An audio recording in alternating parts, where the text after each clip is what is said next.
grandes jogadores estejam em campo no mesmo momento. E tudo bem, talvez hoje o torcedor tenha a esperança de que com a chegada do Jorge Jesus, você vai colocar todos os caras ali de 2019 remanescentes no elenco, que não são poucos, e eles vão entregar a mesma coisa. Nesse sentido, eu acho difícil. Fala pessoal, sejam muito bem-vindos mais uma vez aqui ao nosso canal Mundo Fute. Então se você é novo aqui, se inscreva, ative o sininho das notificações e também compartilhe nossos vídeos com os seus amigos. Esse elenco sai do limbo, de um time muito criticado, onde se criticava até o comportamento de alguns jogadores. Chega o Jorge Jesus e os jogadores não eram jogadores vencedores. E aí jogaram com o Jorge Jesus o melhor futebol que eu vi aqui na América do Sul, para o meu gosto, em muito tempo, né? Um time mágico. Depois que o Jorge Jesus sai e ele deixa um elenco com outro tipo de situação, o elenco vencedor, né? E aí começam a vir treinadores que têm dificuldade para mexer com esses jogadores. A própria chegada do Dorival, que deu certo, chega no momento em que os jogadores estão muito insatisfeitos porque o Paulo Souza tirou jogador de posição, chacoalhou muito o elenco, mexeu muito. Eu acho que o Dorival deu a esses atletas uma situação de conforto. E eu não vejo esses jogadores do Flamengo como jogadores acomodados. Eu vejo como jogadores muito grandes e quando estão assim, eles acham que têm direitos ou, digamos assim, regalias. Porque são alguns jogadores históricos. Então você colocar, por exemplo, ontem o Flamengo estava jogando ali num 5-3-2. O Fluminense tocando a bola, se tem um quarto jogador que conhece futebol no meio-campo e um time que marca mais pelos lados, com um dos atacantes a menos, no momento em que a gente sabia que o time do Diniz tem mais jogo com bola e que ia atacar, o Flamengo ganhando 2-0, você tem muito mais chance de fechar o espaço. Mas como você começa o jogo sem Pedro e Gabigol? Isso que a Arrascaeta está machucado, senão ia ter que jogar também. Né? Não, e engraçado, né, Birner? Só uma coisa. É curioso que você tinha uma frase do Gabigol, dita depois da primeira final, que de alguma maneira corroborava uma possibilidade dele começar no banco. Porque ele falou, bom, eu quero brigar pela posição de centroavante. Então, se ele fala, quero brigar pela posição de centroavante, a gente tem que partir do pressuposto que não seria um problema que o time começasse com apenas um dos dois. Mas acha que seria ou não seria? Então, provavelmente seria. Não, mas provavelmente seria. Jogou e não foi de centroavante. Jogou e não foi de centroavante, mas sem fazer o trabalho. Então, jogou e não foi de centroavante, justamente porque o Pedro era o centroavante. Mas a necessidade de fazer esse trabalho, até o Zupac ilustrou muito bem no Sport Center isso, né? A falta deste jogador que o Birner está falando, talvez tenha colaborado para que o Fluminense desse o show que deu. Porque aí é importante também, a gente começa falando do Flamengo por conta da crise, por conta da dúvida e da provável troca de treinador, mas foi um espetáculo do time do Fluminense, foi um espetáculo do time do Diniz, vamos falar disso daqui a pouco, já até, né, olhando um pouco para frente, para Campeonato Brasileiro e tudo mais, mas só para fazer essa ressalva. Eu não sei se não é o caso, já que assim, Jesus aparentemente estará no mercado no meio do ano, arranca o band-aid, no sentido de, ok, a idealização é de que o Jesus volta e tudo vai ser como antes. A chance de tudo ser como antes, ela é menor, de tudo não ser como antes, é maior do que ser como antes. Porque ali é uma conjunção de fatores, 19, que ela é muito rara no futebol. Sem dúvida. É aquela questão de que tudo se encaixa no momento certo, com as peças certas. E se eu fosse Jorge Jesus, o último lugar que eu voltaria era o Flamengo. Porque você criou ali uma situação de o mundo ideal, todo mundo acha... Mas assim, se na diretoria do Flamengo há a sensação de que precisamos trazer o Jorge Jesus de volta para tentar encaixar de novo, ok, traz. Não, até acho que isso vai ser positivo para o Flamengo em todos os sentidos. Dando certo, evidentemente, seria muito positivo, mas mesmo dando errado, pelo menos você tira essa sombra. Esse é o meu ponto, assim. Qualquer técnico se for para arrancar o band-aid e falar, difícil alguém trabalhar no Flamengo. Vamos tirar isso da frente? Vamos tirar a idealização de que vai acontecer o casamento perfeito de novo? Ok, aí o pior pode acontecer, é o mais provável, que é não ser igual antes. E porque também, o problema quando o Flamengo tá mal, parece que é sempre o técnico. Então a gente pega nesse momento, o Gabigol, para mim é o segundo maior jogador da história do clube, gigante, tá jogando mal. Everton Ribeiro, mal. Gerson, não marca, não constrói, não se achou em campo, tá jogando mal. Eu não vou fazer a lista aqui. né? Dos jogadores que estão jogando mal. Então, mas não é demérito do técnico também não conseguir tirar um pouco mais de jogadores com esse nível, com esse tamanho? Também, só que eu acho que ano passado, mesmo com o Dorival, que fez um trabalho emergencial irretocável, Perfeito. porque ele traz o Everton Ribeiro para outra posição, o Rodinei cresce, acha a zaga, coloca os dois atacantes, e mesmo perdendo coletivamente alguns jogos, mas conseguindo resultados, por exemplo, na Copa do Brasil, ele foi pior coletivamente que o São Paulo na semifinal e foi pior que o Corinthians na final jogando dentro de casa. Coletivamente. Né? Não estou falando. Aí os jogadores resolveram, porque eles começaram a jogar melhor, exatamente o que você está falando. E aí eu acho que tem a ver muito também com sair de uma situação de extremo desconforto, uma situação que lhes agradava, que não foi a primeira vez. Isso aconteceu também quando o Renato chega no Flamengo. O time começa voando com o Renato. Verdade. E vai piorando. E eu acho o Dorival, taticamente, um cara que conhece futebol. Eu gosto mais do jeito que o Dorival trabalha os times do que o Renato. Mas do jeito que ele colocava o time, você não gostava. Não gostava. Não gosto, aliás, eu não sei nenhum time que joga bem daquele jeito no mundo inteiro. Se tiver alguns, por favor, vocês me dizem. E ele não armava o time assim em outros lugares também há muito tempo. Mas né? esse é um ponto interessante, né? Porque às vezes, assim, o Flamengo tem tantos jogadores bons que o Flamengo não é talvez seja um desafio mais de ambiente do que tático. Mas é?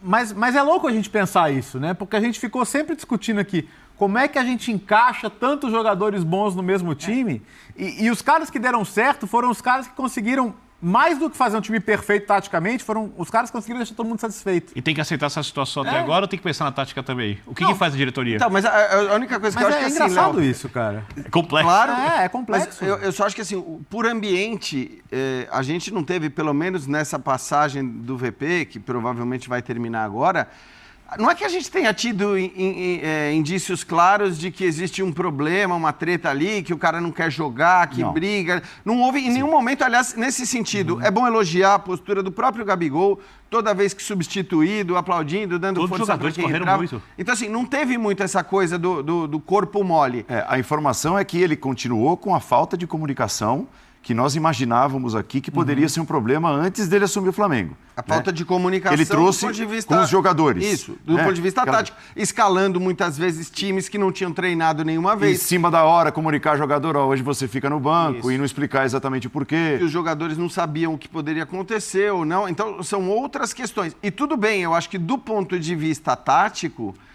você pode olhar para o fato de que você tem muitos jogadores que todos juntos, a gente falou muito disso aqui o tempo todo, acho que nem vale repetir, mas todos juntos em campo no mesmo momento, para hoje, para o futebol de hoje, fica difícil para um elenco 4 anos mais velho do que o de 2019, porque vale lembrar, em grande parte são os mesmos jogadores, né?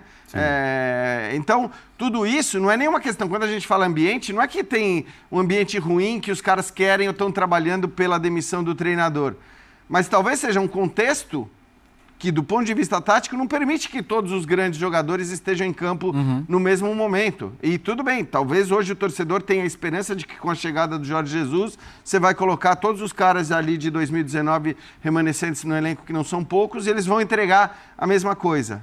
Nesse sentido, eu acho difícil. Eu acho que a evolução do Flamengo, ela passa por uma transição que talvez tenha demorado um pouco a começar a acontecer. E você tem bons nomes ali, você tem bons jovens, inclusive, você tem o próprio Ayrton Lucas, que talvez seja o melhor jogador do Flamengo até aqui na temporada, o Matheus França crescendo, são caras que estão brigando por um espaço e que podem começar a fazer parte desse grupo, além de que, evidentemente, caras grandes que o Birner citou, que estão jogando mal, não podem jogar o que estão jogando. O Gerson é um exemplo, talvez, o maior deles, porque o Gerson não é nem sombra daquele que a gente viu. E o trabalho é tão importante, a gente daqui a pouco vai falar do Fluminense, por exemplo. Acho que todo mundo concorda que o Arias, desde quando chegou, e desde quando chegou o Cebolinha, o Arias está jogando mais. Claro. Desde o ano passado.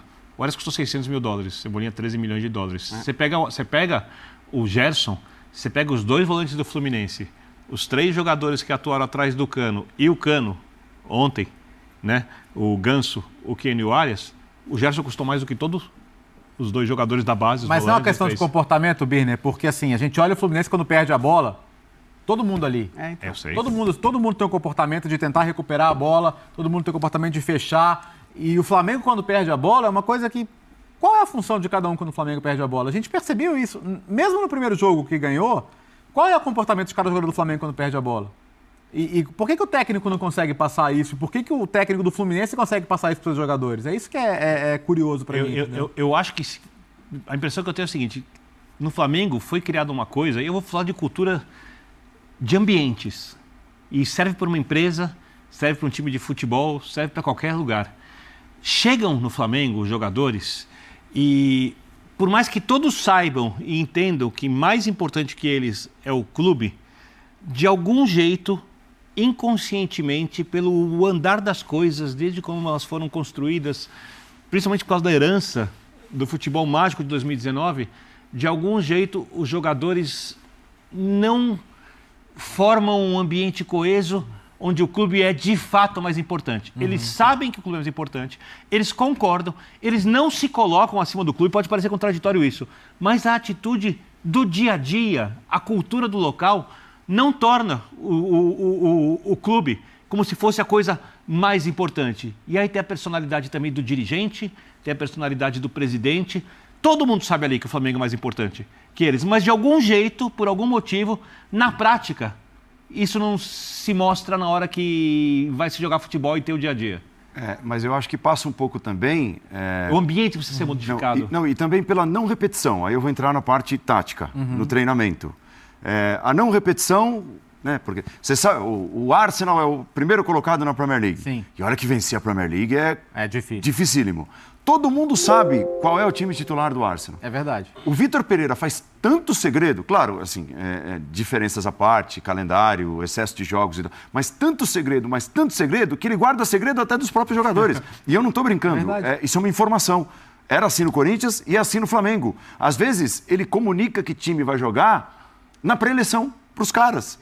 Quer dizer, o treinamento durante a semana não foi aquilo que ele quer que seja executado em campo. Não treinou, né? Então, não teve repetição. É verdade, Paulo, e a gente sabe que isso tem acontecido e aconteceu. E algumas vezes até, enfim, a gente viu isso até em entrelinhas ali de entrevistas de que os caras não estavam... Só que isso é agora, é com o Vitor Pereira.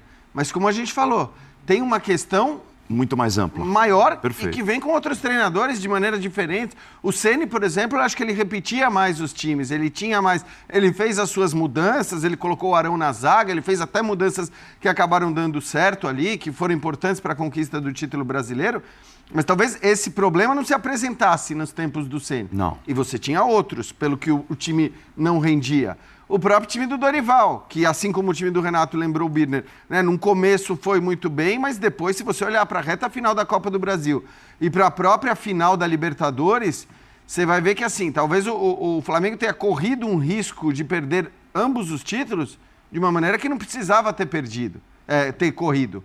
Então, assim, é um time que de fato não chega desde a saída do Jorge Jesus, e aí é preciso fazer justiça, não chega mais nem perto do seu potencial máximo. E o seu potencial máximo é muito alto. Então, assim, é claro que o torcedor do Flamengo fica decepcionado e, às vezes, apesar da conquista dos títulos, porque sabe o que esse time poderia jogar. E aí não estou só pegando 2019 como base. Eu estou pegando como base o que já jogou o Cebolinha, claro, o que já jogou o Marinho, perfeito, o que já jogou o Gerson no próprio Flamengo e todos os caras que estão ali. Então, o potencial desse elenco é absurdo. E não se compara com nenhum outro. Mas a gente está muito longe, muito distante de ver isso, não só com o Vitor Pereira. E esse segundo nome da lista, que é o Sampaoli, o que parece a vocês? Porque o Sampaoli é um grande ponto de interrogação, né? Sim. Né? No comportamento, no trato com jogadores, no trato com torcedores, diretores e tudo. Bom, as duas passagens do Sampaoli no futebol brasileiro tem algo em comum, né? Do Santos e do Atlético. Quem viu, fala assim, cara, o treinamento... A resposta dos jogadores ao treinamento é muito boa. O relacionamento deixa muito a desejar. Técnico, jogadores? Técnico geral, assim. Funcionários. Diretoria, ambiente do clube. Então, eu não tenho nenhuma dúvida de que ele conseguiria treinar bem o time e de que o time responderia bem ao treinamento. Mas o futebol não é só isso, né? A gente viu agora o Sevilha, por exemplo. O Sevilha não tem um elenco para brigar contra o rebaixamento, mas por algum motivo o time não conseguiu responder aos planos dele, às ideias dele. Tem até uma especulação de Nottingham Forest agora que eu acho péssimo para o clube, porque ele não é um técnico para tirar um time da situação que o Nottingham Forest está. Mas, enfim, o que eu quero dizer, ele ainda é um técnico com nome internacional, com mercado. Ele não é um técnico 100% seguro de escolha. Mas ele faz os times dele jogarem bem. E acho que talvez o que tivesse de positivo é o fato de que, cara, você tá... Assim, claro que aí o Flamengo não pode fazer o contrato de 3 anos com cláusula de rescisão de 20 milhões de reais, de 30 milhões, porque vai gastar, né? O Flamengo, a gente lembra, gastou 22 e deve gastar mais 15 milhões de reais agora. Então, é uma bela grana, né?